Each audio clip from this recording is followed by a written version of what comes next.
Joining me this morning is Angela Bauer, who is the lead of the Facilities Operations and Maintenance Group in the Mission Operations Directorate.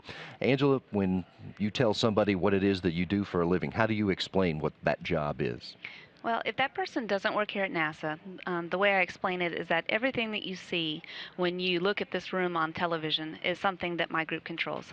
So we control, or we take care of things as mundane as the carpet and the paint color on the walls, but we also take care of the very important things, such as the workstations and the consoles that the flight controllers sit at. We control the data that flows here from the spacecraft through a ground station to here.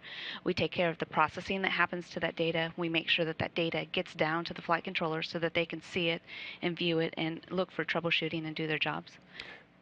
And your work is not restricted to just this room in this building. No, we take care of this entire building, which includes this room. We actually, right now, have 4 flight control rooms. So we have this room. We still have the white flight control room, which was used for the shuttle. And now it is sitting waiting for the next opportunity, which will be actually the Orion Exploration Flight 1, which will happen in 2014. We're going to use that room. We also have a blue flight control room and a red flight control room. Those are mainly used for tests and simulations right now. And in addition to that, we also have server rooms throughout the building. We have rooms where the data comes in. We have a lot of equipment that handles all of the voice, all of the key sets and headsets that the flight controllers use to communicate back and forth. We also have a lot of equipment that does the video, such as the video you're watching right now, the video that you can see on the screens behind us. On a day-to-day basis, on a routine basis, what sort of support are your folks called upon to provide? Oh, we do everything. Daily, we take care of a lot of things called anomalies that the flight controllers and other people report. They don't sound good. No, but sometimes they're not bad. Sometimes the anomaly is that a workstation monitor isn't working, or a unit that we use to communicate for the voice isn't working, and those are pretty easy to fix. Sometimes they're a little bit more complicated when you have a flight controller attempt to send a command and the command doesn't leave the building. Then that takes a lot more troubleshooting to go figure out. You've got to go get into the computer code and start to find out what happened and what went wrong. Those sorts of things, are those routine, those kind of problems? N- Problems with the command system are not very No. routine. The command system has been in place for it was initiated about 15 years ago. So our homegrown command system is actually pretty robust, and we don't have a lot of problems with it these days. In a dynamic environment like that, where you've got a spaceship in orbit with a crew, these kind of things, must be some more unusual calls for support that your folks get. Can you give us a couple of examples of the non-routine things that happen? Well, on a large scale, I'd say probably some of the most unusual requests we've gotten in the past couple of years have had to do with the way that technology has changed so much. And so we've had to figure out ways that we could have the astronauts do things such as post to Twitter and surf the internet and get their email while they're up on orbit. And those are things that were never really considered when the control center was built in the first place. So we've had to come up with some innovative ideas and ways to allow them to do that, but still have it be safe so that we can't compromise the space station. So that the commanding and the other things that are built, that it was built to do, will still do. Right. Yeah. We've referred to the fact over the years that this room is in the same building as the Space Shuttle Flight Control Room. And you pointed out that, of course, that's not used for Space Shuttle commanding anymore. Talk more about what it is being used for right now. What have your folks had to do in that room to get it ready for its next act? Well, actually, the Orion Exploration Flight Test 1, which is scheduled for 14, is planning to use a lot of the same equipment that we have in here today. So there's not a whole lot of extra effort that we had to do to make it capable of supporting that flight. That's it. Hmm. And so that test is actually going to use the same workstations that we have installed. Our workstations are very flexible. We try to make sure that everything that we do is something that we can use in the future. So our workstations can be loaded with whatever operating system we need. And so it's going to sit there and be used for tests and observations for that mission until then. We also use it to support some of the other activities we have going on in the building. such as training of flight controllers? Training and tests that we do with collaboration with some of the other centers and international partners. We support all those kind of activities in this building daily, and so we're always looking for extra seats because this room obviously is used full time for ISS. So And occasionally, the folks in here do get moved to other rooms. Are the other control rooms capable of commanding the space station? Can people work in there? yes, you are able to send a command to the space station from any workstation in this building. That was one of the foundations that we had when we designed the new building back in the 90s, was that we wanted the concept of a roving flight controller, which means that we can put our flight control team anywhere within this building and they can get the same tools and have the same capabilities that they would in this room.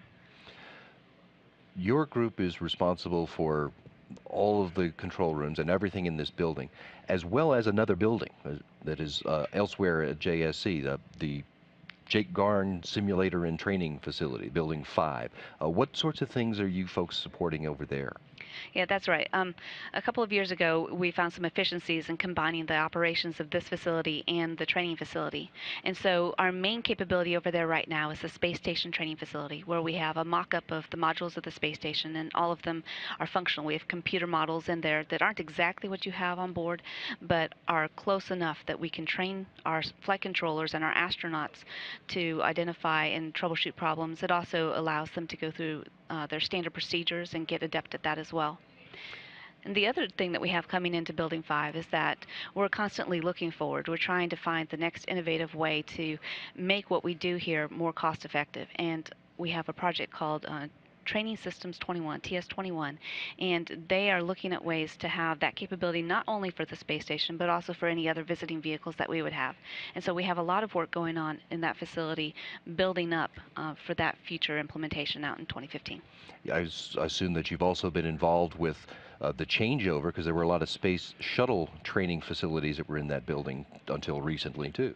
That's right. We call that shuttle transition and retirement. So shuttle T&R, because we have to make everything an acronym here. Hmm. And we have a lot of work going on in that building. The building at one time housed our motion base, which is the simulator that actually moves and allows the flight controllers, or allows the astronauts to get their training in how to control the spacecraft. And we also had a fixed base that was stationary that allowed them to go and work through their procedures. And so both of those are currently being dismantled and prepared for shipment. It's building up new, taking down old all at the same time. That's right. Tell me about how you came into this job. Have you been working NASA long, or in facilities management? Well, actually, I came to NASA in the year 2000, so I came from the petrochemical industry.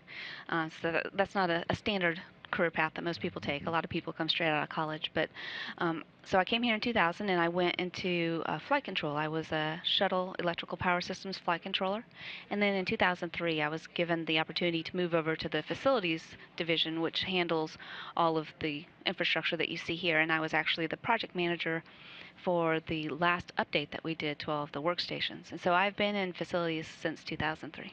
Did you enjoy being a flight controller? You know, it has its moments. Um, my husband is also a flight controller, and at home we say that flight control is hours of sheer boredom followed by moments of sheer terror. Mhm. So there were some very exciting times when I was a flight controller where we had to do troubleshooting on the station that I'll never forget. Mhm. And yeah, things that specifically you'd never trained for, but that's the job. Right. Mhm.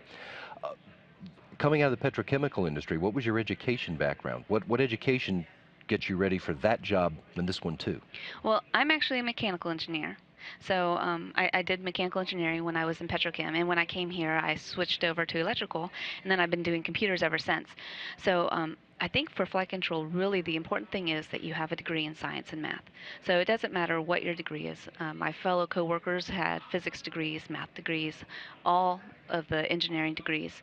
So it really just matters that you're into science and you're a critical thinker.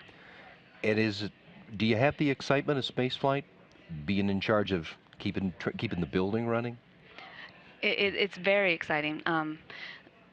You would think that you'd be a bit removed since we're not always sitting in this room, except that within our group, we do actually have the ground controllers who sit in this room, in the back of the room, and they control all of the ground assets, all of the communication gear, and they make sure that everything is working. And so not only do we have their involvement and their excitement, but also we have to work around the mission whenever we're making changes in the facility. So we're constantly aware of what's going on orbit to make sure that we don't do anything that could compromise any sort of critical phase.